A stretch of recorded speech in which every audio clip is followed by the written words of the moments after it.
Hey VC, it's Matt again, back for part two of a video I made just showing some of my new additions, Beatle related and otherwise.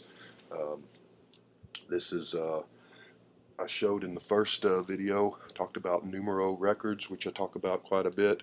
Got three new records from that label, one of them being Titan label. It's a primer on power pop of new wave, kind of late 70s, early 80s, 5 record set on colored vinyl. And I forgot to show, this came with it. This is a band called The Boys. It's a 10-inch record. So that came with the first, I think it was 1,000 or 2,000 copies of the box set there. So I guess I was fortunate enough to get it in time to get the this record. Haven't opened it yet, haven't heard it, so I don't know if it's any good or not, but be fun to find out. Always good to get a limited edition bonus record when you can. And I'll get to it. I've just got so many new records these last couple of weeks. It's going to take a while to get to everything. So, talked about that Lydia Lovelace new record in the first part of the video, and I've been playing that thing over and over, so I'm kind of stuck on that right now. But I got plenty to listen to. Another numero related deal, they included this kind of cool poster, and on the one side it's got the spines of all their releases so far, which is pretty cool. There's my Titan box set there, and on the other side of the poster, it has the sleeves of the different records that they've released so far, and they released, I don't know, 60 or so albums so far. I've got quite a bit of them. I think I've got about 20 or so of them, so I've got quite a bit to go. And go to their site and you can listen to little 30-40 second bits of the songs on the albums, kind of get an idea of what are the albums about there. Like pretty much everything they've released so far. There's a few of these albums that I wouldn't be interested in, but so Numero Records site, go check it out. You'll be glad you did, and you'll be mad at me because you'll see a lot of stuff, hear a lot of stuff that you just can't live without, and spend a lot of money, and I apologize ahead of time for that. So yeah, Numero Records, some neat stuff. And brag on myself a second. Here's a copy of our newspaper. It's an article I wrote on the 50th anniversary of the Beatles. These characters down here are some guys that are 60, 70 years old now, but this is their Cleveland High School yearbook pictures from 1964. They formed a musical band and they called themselves the Beatles. So I guess they were the Cleveland Beatles. But yeah, I talked to some people who, a couple of girls, women now, who went and saw the Beatles in concert back in 64 and 65, and people about watching them on Ed Sullivan and all that good stuff. So that was a fun article to write. So what else do I have? I still have some other records here to show you that I picked up lately. These are all Paul McCartney related, I believe. I'm pretty sure. And yeah, so myself and others on here have talked about recently how these Paul McCartney records, the vinyl editions from the last 20 years or so, are, I guess they were all limited edition. They're all out of print, and they're all pretty pricey. So, and some of them ridiculously so. Some of these things I've seen going for $100, $200, $300, a couple of them even like in the $400 and $500 range. So I'm hoping that he will, with his archive series where he's re-releasing his stuff, that he will get to some of these records so can get vinyl copies of them at a reasonable price. But even at that, Band on the Run came out on the archive series, 3 years ago, I think, and I wanted to get a copy of that, the vinyl copy, because it was a double album instead of the original release was a single, of course, but double album with some bonus tracks on like 180 gram vinyl. Apparently that's sold out because those are already selling in the like $50 to $70 range. Fortunately, I found a place on that was selling them for I think 28 bucks. So I snapped that up. I haven't got it yet. I ordered it. Should be coming this week. But I did get some Paul McCartney stuff. Two of these things are still available. Both of them are limited edition though. The vinyl editions are. So if you're interested, I would suggest you snap them up now before they go out of print and start commanding those higher prices. But yeah, so two of these are still available. Two of these are long out of print. One of the two of those I got for cost me a little bit of money, but I think it was fairly reasonable price. The other one I spent way too much money on, but I'll get to that in a minute.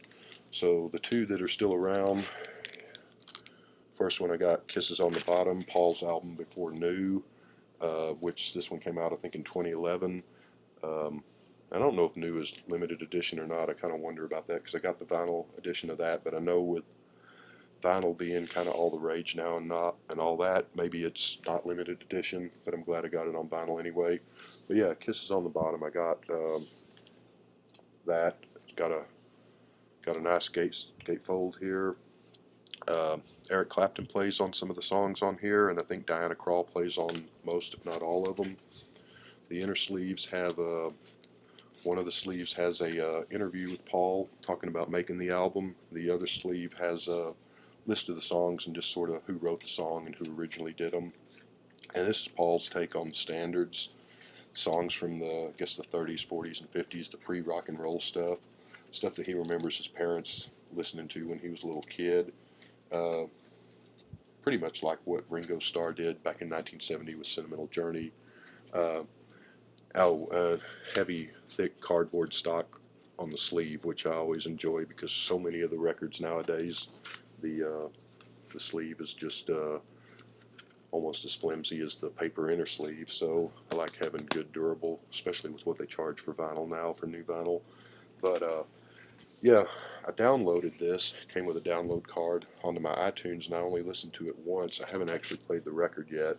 From the one listen I gave it, I liked it. Found it pretty pleasant and nice, a little bit different. I'm not sure. I have to listen to it a few more times. I'm not really sure what to make of it yet.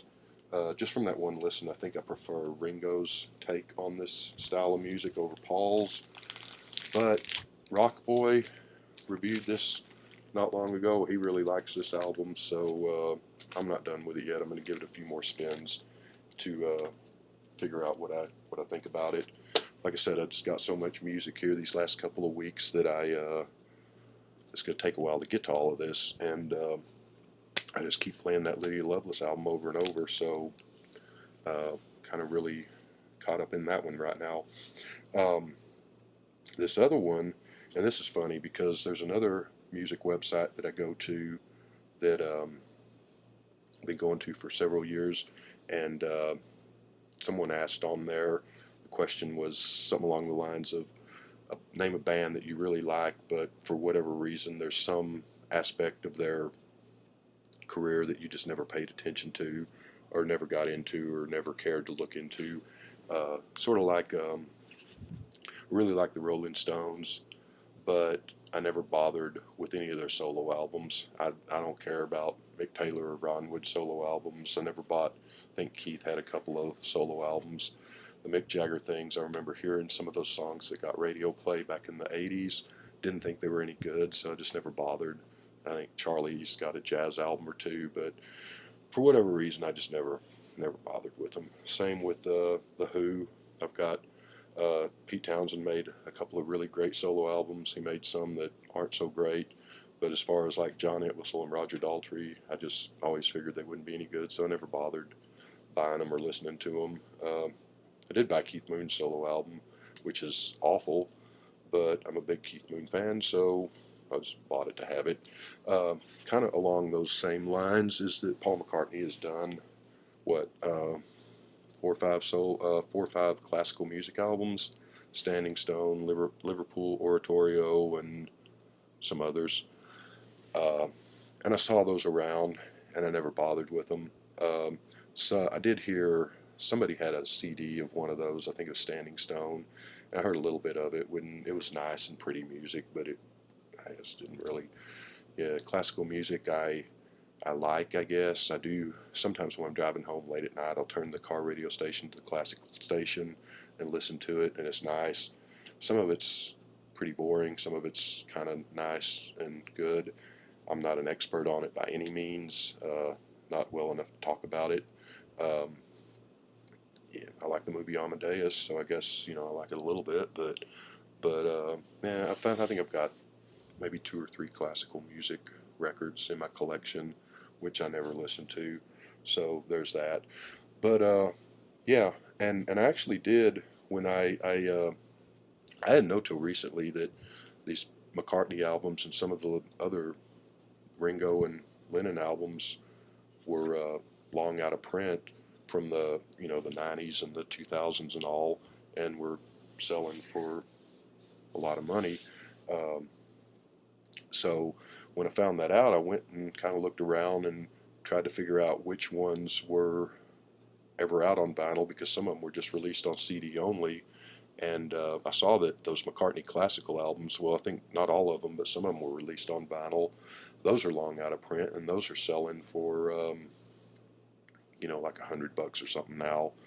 So uh, this I didn't know was even an album.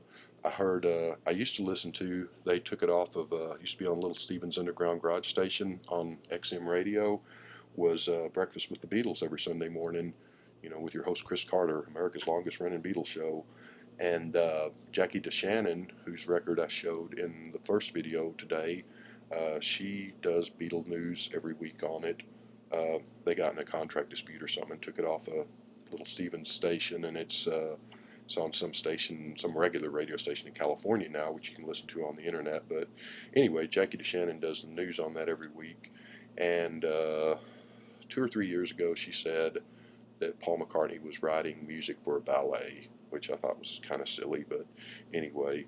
And then several months later, she said, well, Paul's ballet is going to premiere this weekend at somewhere in England, some symphony hall or some university, Cambridge or something. I don't know.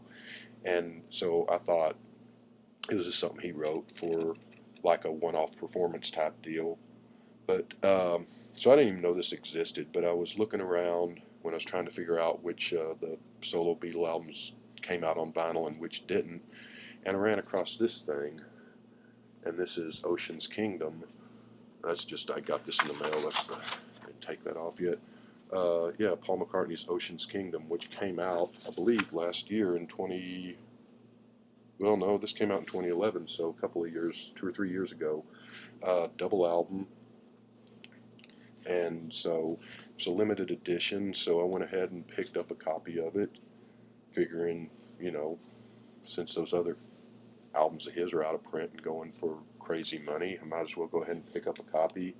Uh, but here's the deal, as you can tell, I haven't opened this yet. It's still sealed, which brings me to what I have dubbed the Robert Z. Quantum Probability Conundrum Matrix Theory.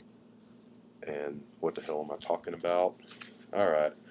Bobby Z, you remember Bobby Z a couple of months ago? He did a contest. Well, it wasn't really a contest for a prize. It was just a contest to make a decision. And Bobby had a copy of Presence by Led Zeppelin, which was like limited edition, long out of print, flawless mint copy, sealed, mobile fidelity, blah, blah, blah, blah, blah, worth a fortune. And it was sealed. And his question was, do I open it or do I not open it? And so he had a contest, and he had people vote to make videos to say, yeah, open it, no, don't open it.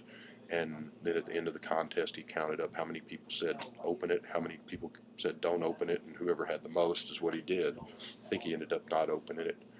I made a video on that, and I said don't open it because Robert Z., from what I can tell, his record collection is probably the only thing that you can see from outer space with the naked eye other than the Great Wall of China.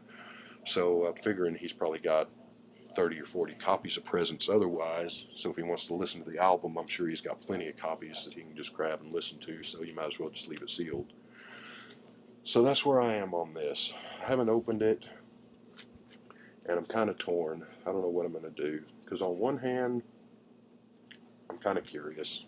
I'd like to open it, see what the gatefold looks like, see what's in here. I don't know if there's any poster, book, or liner notes, or pictures, or I know there's a download card. It says on the sticker, but you have to open it to get to it. So I'd like to see what it looks like inside, and I'd like to hear it just out of curiosity, see what this is all about. you know, might be great. I don't know. Might be something I don't want to play all the time. On the other hand, I'm thinking it's probably is not great. It's probably might be nice, pretty music, but it's probably not that good. Probably not something I would play very often. Probably something I'd play maybe once, and if I even got through both albums of this, probably would never play again, and I'd put it on the shelf and it'd collect dust. Maybe something that I'd pull out every 10 years or something and give it a spin. Uh, so I'm thinking it's probably like those John Lennon albums, Two Virgins, Life with the Lines, Electronic Sounds by George Harrison. I love the fact that I have those albums. I love the fact that those goofy things exist. For some reason, I, I don't think I've ever made it all the way through any of them. I've got them. I never play them. I do pull them out every 5 to 10 years just for fun and put them on, listen to them for a few minutes and say, well, yeah, good enough. So I'm thinking, I'm betting that the music on this is probably just classical music, ballet music, so it's probably better than Electronic Sound or Two Virgins, I would hope. But I'm thinking something I probably wouldn't play very much, so kind of torn there. Do I open it, see what's inside of it, and listen to it, satisfy my curiosity? I probably wouldn't like it that much, so might as well just leave it sealed. I don't know. I haven't made up my mind yet. But like I said, I've got a lot of new records to listen to, so I'll have to think about it some more and make a decision. I can hold off on this for a while and listen to these other records in the meantime. And since I'm sure you all are on the edge of your seat wondering how this turns out, whether I open it or not, I'll check back with you when I make that decision. So, but that's nice to have. I didn't even know that thing was out on vinyl. I just thought it was something that he had written for a stage performance. Okay, so the records that I bought, and I bought both of these on eBay. First off, this one I got, like I said, it cost a little bit of money, but I think I got a pretty good deal on it. I got it fairly reasonable, um, and that being Electric Arguments by the Fireman, who is, of course, Paul McCartney, and this guy named Youth. Uh, One of my favorite McCartney albums.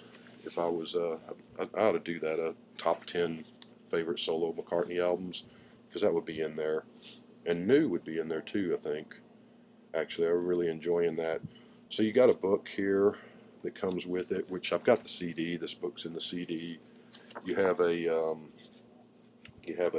poster that comes with it as well. It's in here somewhere, and you got there's the fire truck for the fireman, and there's the book. There's the poster, which I show you. There's the poster. Um, Comes in a plastic bag. It's a limited edition. I got 1,095 of, not sure how many they made, but I know it's out of print and hard to find.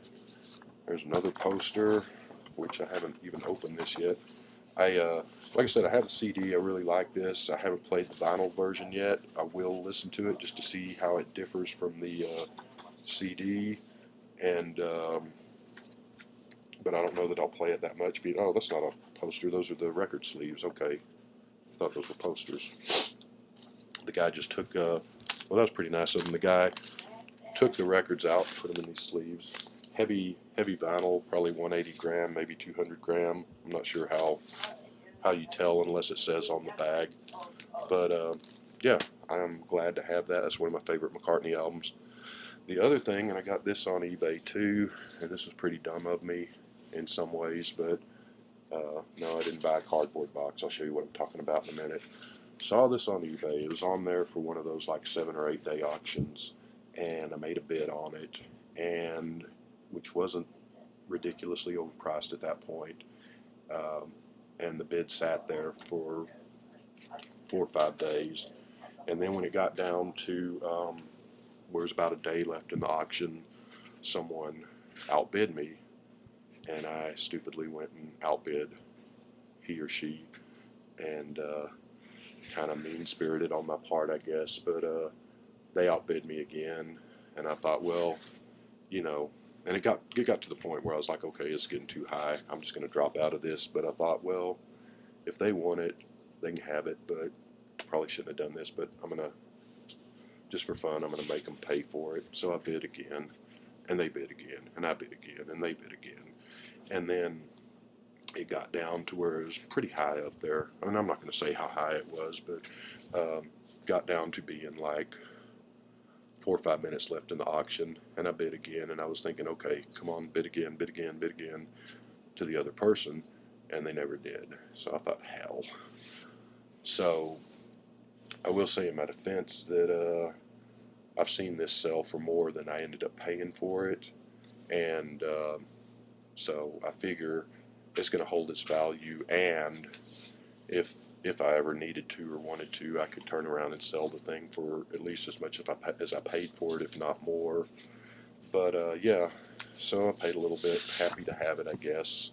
Well, I am happy to have it. I just paid a lot for it. What am I talking about? Here you go.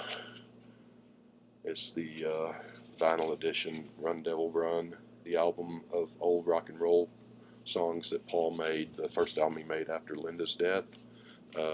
There on the front is a sticker. You could pull that off if you wanted to. Of course, I don't want to.